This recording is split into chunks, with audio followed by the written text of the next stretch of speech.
Hey everybody, I'm Braden and today we're going to be unboxing the EG4 12kPV. This is a hybrid inverter, the newest from EG4 Electronics, so let's get started. As you can see, the box is pretty big.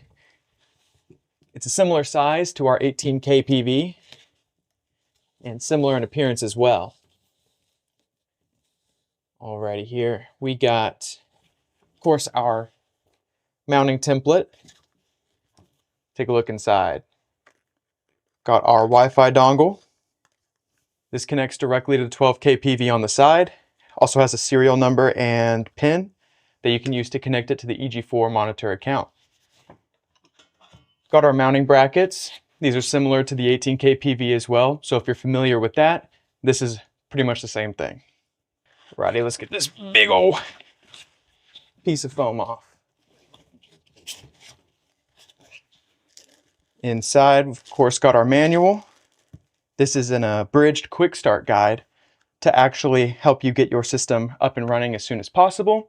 For more detailed information, you can either scan the QR code that we have here or visit our website at EG4 Electronics and find specific downloads for either specific features that you need or just full-scale troubleshooting and all that sort of stuff.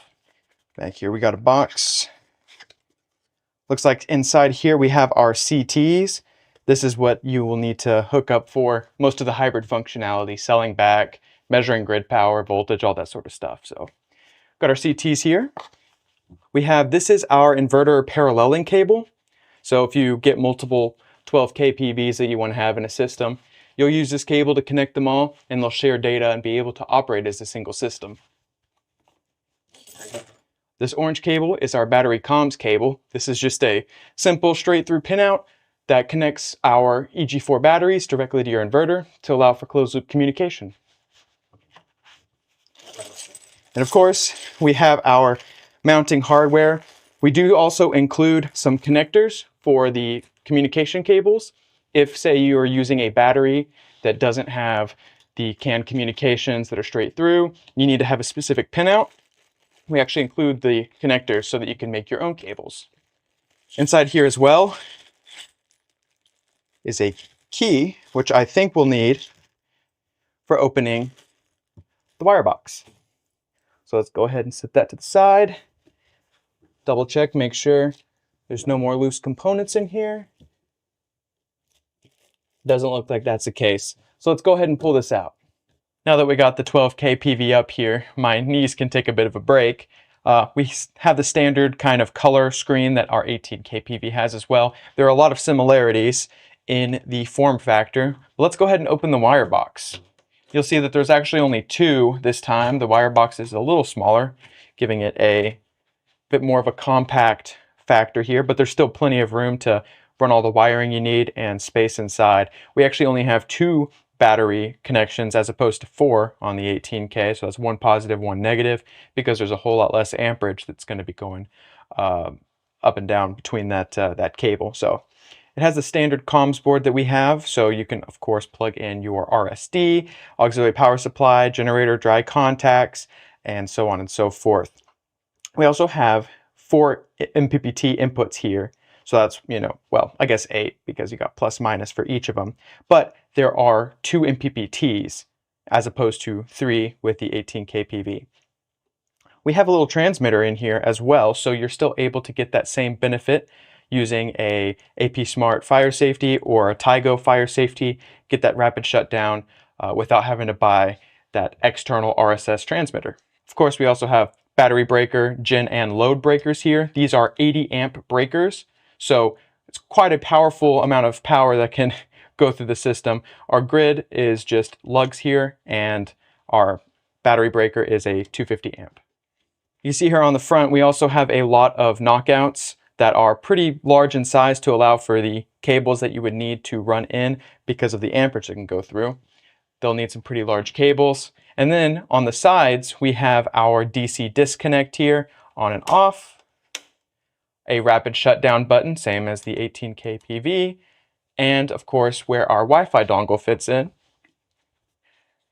right here on the side. On the other side, we just have the other handle, of course the wire box, and we also have knockouts that will be here at the lower side of the wire box. There's not one on this side because of the Wi-Fi dongle, but if you want to run side conduit, it makes it a lot easier having this on the side, so you don't have to try to size that out and do that knockout. You'll see that the mounting template that we have is about, if not exactly, the same size as a 12kPV. This is to help gauge when you're putting it on the wall. That way you'll know both where the mounting brackets would go and how much space this will take up in that install. Again, with the knockouts, these will line up to the exact same size as the 18kPV, which means you can use this with the conduit boxes that come with the both indoor and outdoor wall mount batteries, and it will line up perfectly. Let's go ahead and show where these back in the wire box here. On this board, we have the labels are on the actual PCB itself. So you have your parallel cables down here. That's where your gray one would come in. If you have two inverters, you would utilize both of them, but one in here, one in there, and then of course to your other inverter. And then for your battery comms cable, you'll see right here, and this top left, it says battery comms. This is where this orange cable would plug in, and your other one would run to your master battery in your system. The 12kPV has a powerful 8 kilowatt continuous output, which can be relegated to 32 amps in order to perfectly fit 40 amp breakers following NEC code. It also has an extremely powerful surge capability, which we will show in a demonstration video soon to come, so stay tuned for that. If you enjoyed this video, make sure to leave a like and subscribe for future content, and leave a comment down below if you have any questions or feedback for things you'd like for us to cover in a future video. Thank you so much for watching. We'll see you in the next one.